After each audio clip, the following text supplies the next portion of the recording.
From the European Parliament here in Brussels, this is Raw Politics.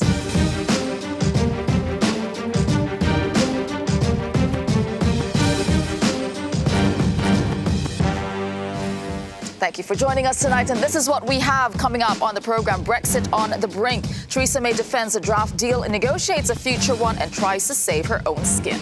Macron misstep. The French president stands by a plan to raise fuel taxes despite a deadly nationwide protest. Black Pete politics. Protests over a Dutch tradition some call racist. Rake America great. Why garden memes are exploding in Finland following some comments from the U.S. president. And tradition or trolling. The annual APEC family photo that just won't die. All right, it's time to meet our panel this evening. We have Esther Zala. She's a reporter with the EU Observer focusing on Brexit and populism. Esther, which of these stories do you like? I'll take Macron. I think it's really interesting to see how his domestic troubles and his international ambition create this tension, which is only going to get worse, it seems.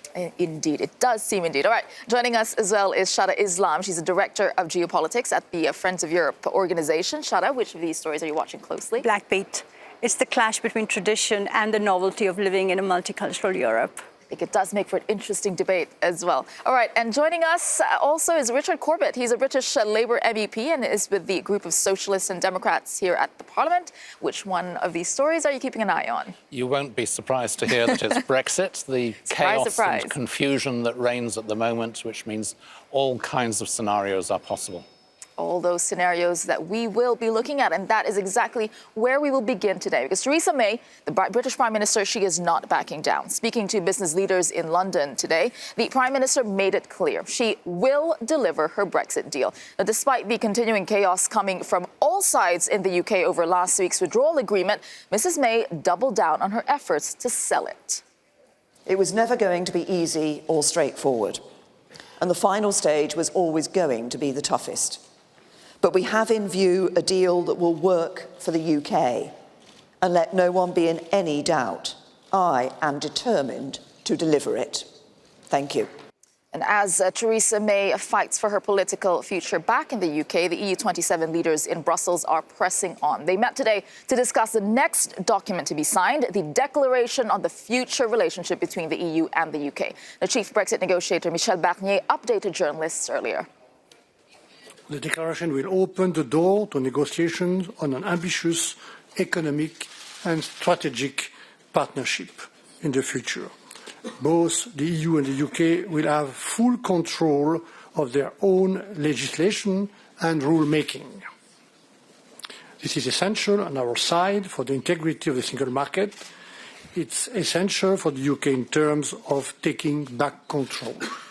Now, more than ever, we must all remain calm, and I will remain calm, and keep our focus on the need for the UK to leave the EU in an orderly fashion.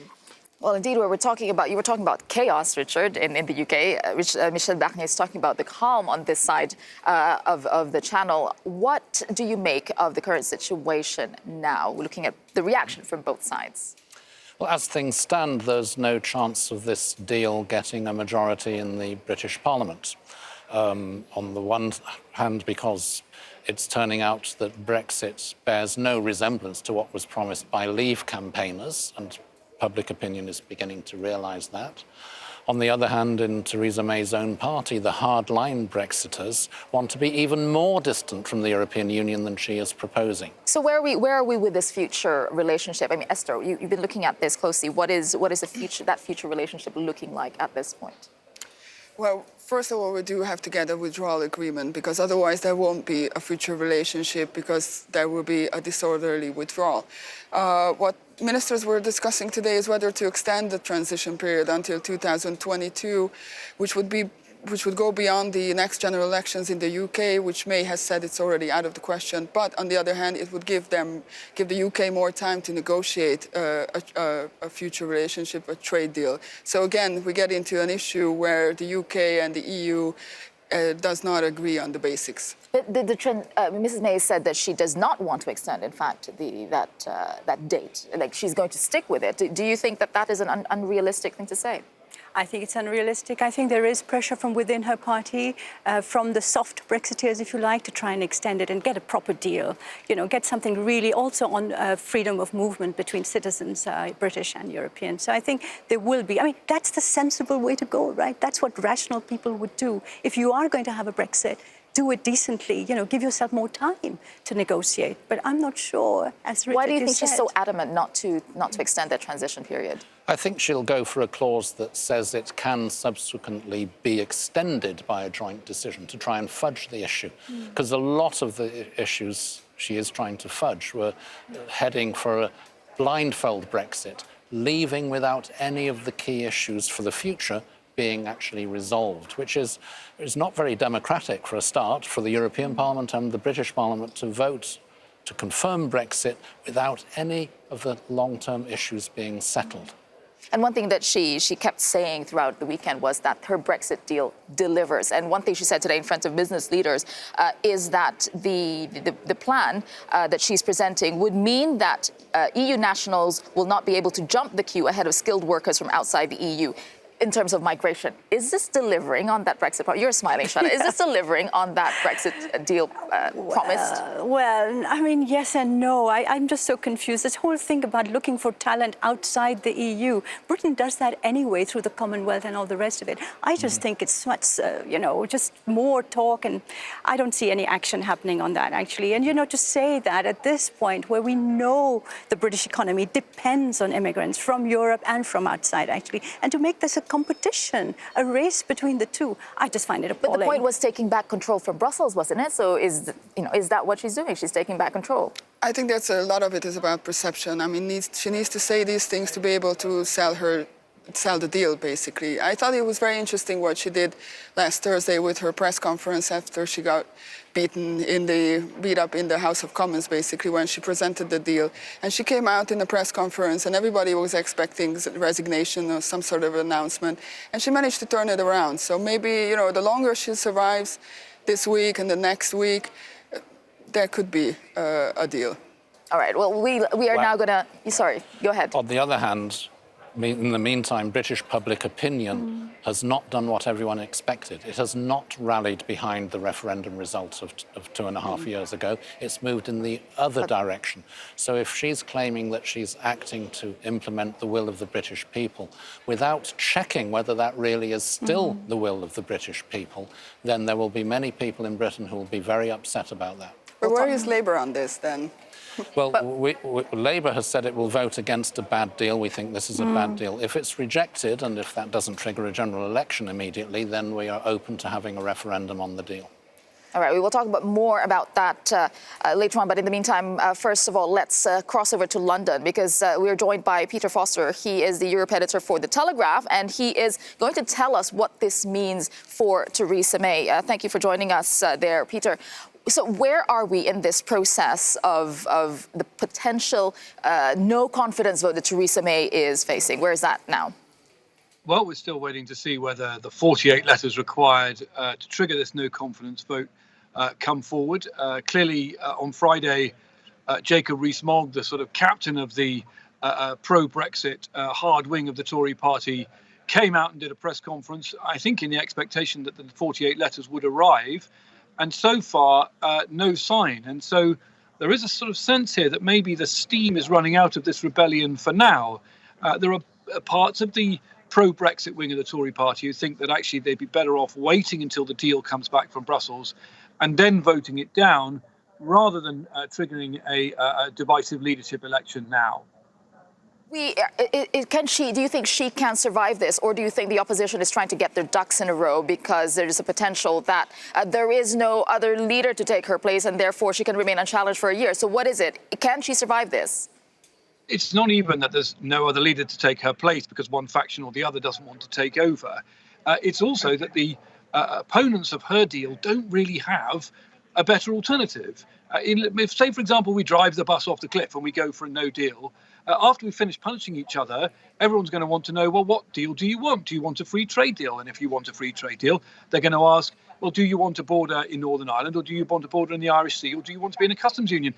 The same choices aren't going to go away. And that's why I think actually at the end of all this, even if Parliament votes it down, The smart money says that one way or another, Theresa May will get some version of this deal through because, frankly, if you want Brexit, there isn't much of an alternative. So you say even if Parliament votes it down, so does it matter what the numbers are right now when it comes to trying to get this through Parliament? Well, of course it does. She'd rather get it through Parliament. She'd rather not do it without a lot of Labour votes. But if it's voted down and it goes back to Brussels, do you see a version of a deal perhaps with a more customs union in it that Labour would be able to support? At the end of the day, if the choice is between absolute chaos, between a second referendum or a move to Norway or a general election, an awful lot of MPs might find themselves under pressure to agree to the deal after the fact, perhaps with some other fig leaf concession attached to it. I don't think any of us know how this plays out until we get pretty deep into the end zone.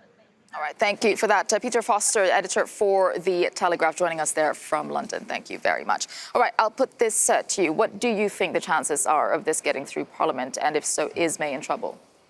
I think it will be rejected by the British Parliament in the first instance. And then what happens? You've rejected the deal on the table. You don't want to leave without a deal because that's a cliff edge As Peter was saying, there could be another version of it. Then, logically, there's only two things you can do. Renegotiate for a different deal. Is there really a chance of that? Or you have to reconsider Brexit entirely. Legally, the British Parliament could call a halt to it. Politically, you couldn't do it without a referendum. Shada's shaking her head. Well, I'm just thinking, we had the impression that Britain was a sensible country and British politicians and democracy was the best. And that now we disappeared see some months ago. That has disappeared. Yeah. And I'm sorry to say this, we're watching Bollywood. We're watching Bollywood in Britain. And we're seeing confusion and chaos. And I have to say, I have a sneaking admiration for Theresa May. I mean, what she's been through in the last few days, in the last few years. She's negotiating with the EU because all her Brexit secretaries just sort of leave, and they seem to be incompetent anyway. They don't seem to know what they're talking about. She's negotiating within her own party, and then she's trying to sell this to the public at the same time. And she's being vilified by everyone there. So I think, this woman is showing a certain degree of tenacity. And I have to say stamina, which I find, despite obstinacy. You can say that. Yeah, she's very Obstinacy. stubborn. But my God, do you think a man would have done it? Could have lasted? Most of them would just run away, right? That's another question. All right, she has been through a lot, as you say. And We watched it over the weekend. Yes, Yes. indeed, because Theresa May's political opponents, they have been busy trying to take advantage of any political weakness that they can find, including the man everyone's been waiting to hear from, Boris Johnson. Well, let's get the latest with tonight's Brexit Brief. If you're going through hell, keep going, this former leader once said. And it's advice the incumbent appears to be heeding. Mrs. May, keeping calm and carrying on, might be grateful for her armoured plating as her enemies circle.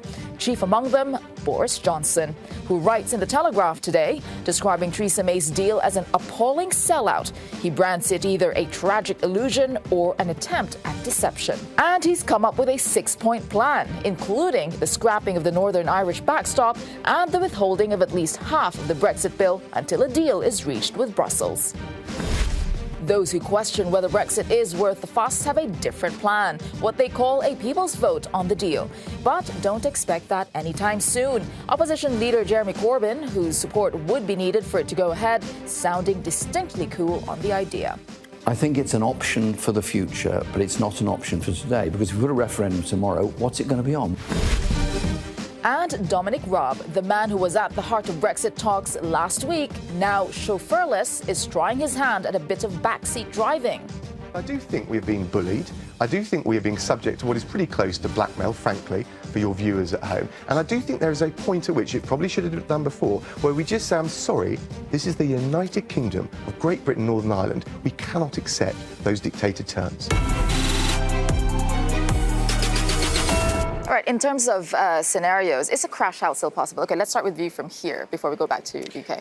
Yes, in Brussels there's no appetite for renegotiation, so it's basically this deal or nothing. But there are concerns still from the different countries, right? It's not like they all just embrace this deal that's on the table. Yes, there are concerns from Spain on Gibraltar and other member states on the level playing field, not giving the UK an advantage.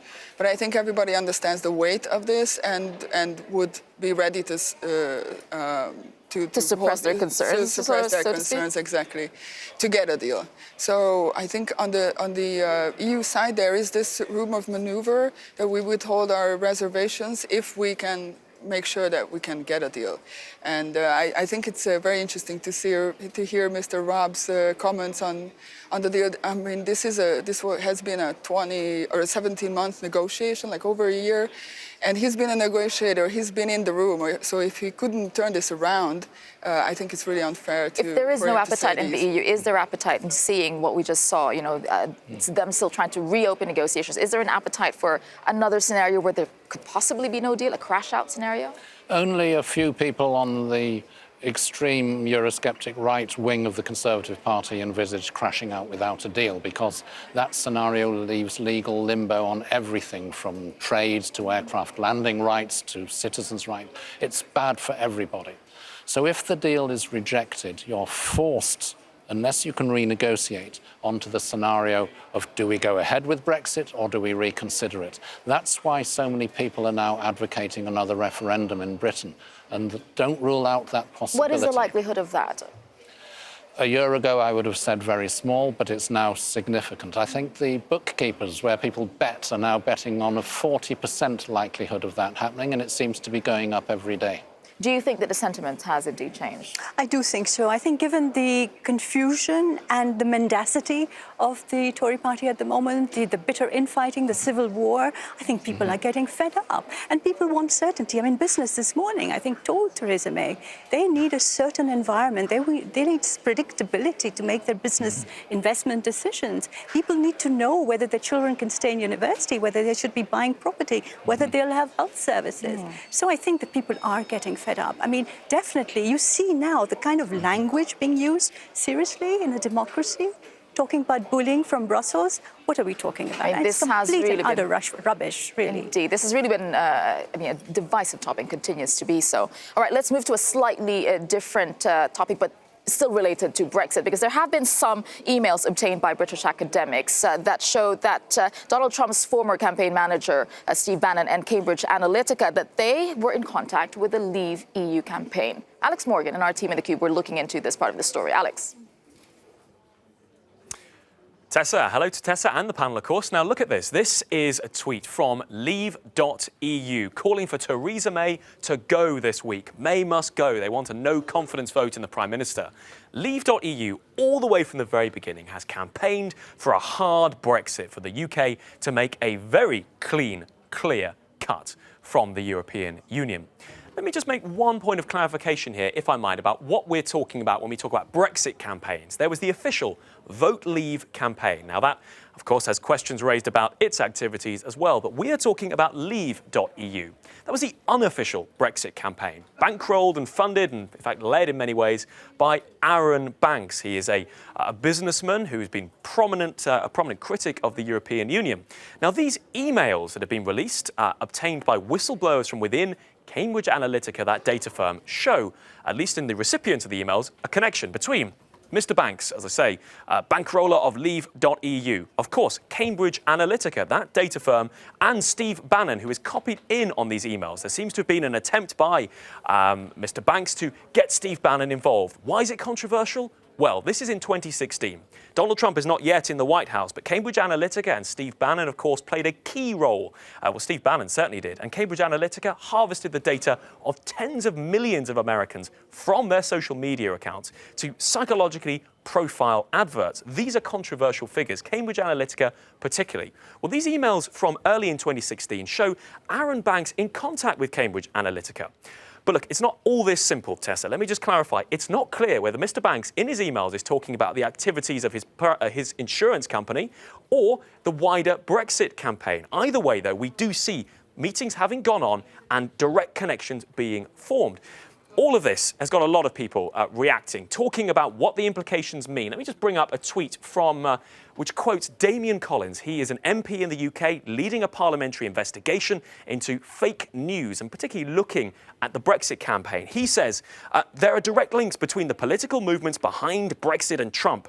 We've got to recognise the bigger picture here. He's also saying this raises questions. If Mr. Banks is in contact with Cambridge Analytica in early 2016, Why was he doing that? Where was the money coming from? It's really raising questions about who exactly was funding what and what these relationships between Cambridge Analytica and Aaron Banks and Leave.eu looks like. Let me just bring up one thing from Aaron Banks, who is quite a prominent tweeter, but he's here talking about people suggesting he was backed by Russia and there was a Russian foreign involvement in his Brexit campaign. Well, he tweeted to say last week, "I don't doubt Russia have attempted to interfere or been active across the world, but sorry, conspiracy theorists, they didn't do it via me." So, of course, denials from Aaron Banks and Leave.eu. But the release of these emails has got a lot of people questioning why was Aaron Banks in contact with Cambridge Analytica? What exactly did that relationship look like?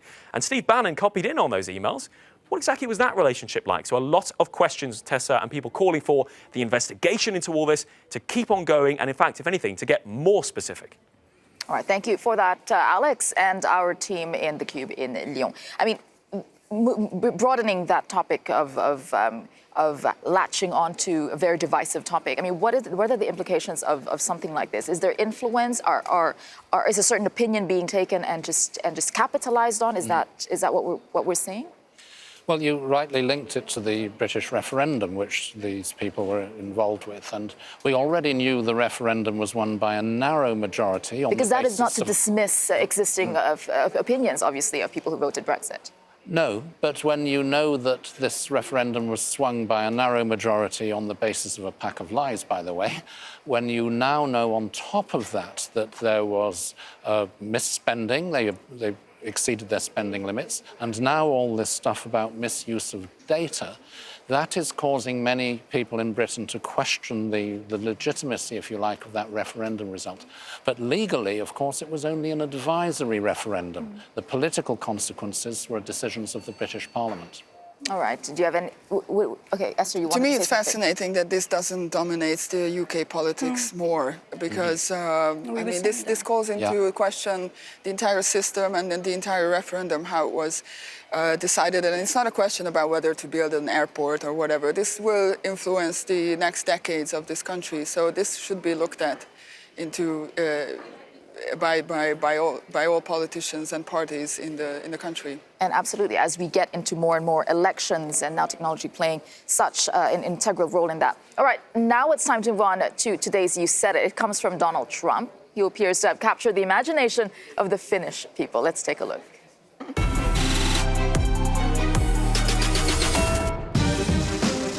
As wildfires ravage California, helicopters have proven to be the most effective way to fight the flames.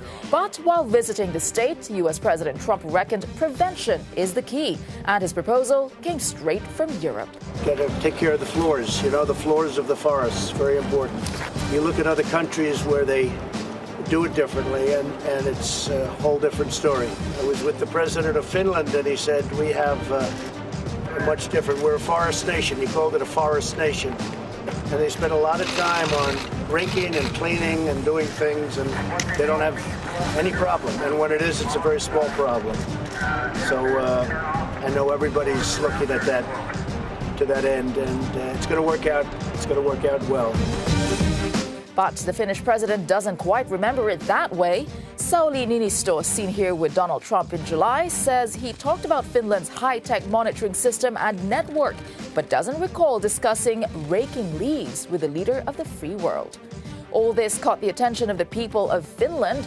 Using the hashtag #RakeNews, Finns spent the weekend trolling President Trump by posting pictures of themselves raking and even vacuuming the country's vast forests. But who can blame Donald Trump for simply wanting to rake America great again? That's happening as we speak. You can rely on Donald Trump to always say something, huh? The Finnish people learn something new about themselves. He has a thing for Scandinavian countries. I mean, he had a tweet on Sweden, what happened last night in Sweden, and then people in Sweden reacted with tweets. Same thing's happening in Finland now. I know, I can always rely on him. Yeah, but there's a problem there as well. It is funny, absolutely, but it's also a distraction. And it's noisy. So much important stuff is happening out there, really, huh? And we get distracted by things like this, and he does it deliberately. I mean, it's all planned, it's all deliberate, and we do fall into the trap. I find it funny too, but, it is a distraction. It's a Donald Trump playbook. It is his playbook. All right. A lot more coming up on Raw Politics for you. Welcome to the Spy School. We'll tell you about a new proposal from EU defense ministers. Plus, not backing down, the French President Emmanuel Macron's response to a huge protest this weekend over rising fuel taxes. Don't go away.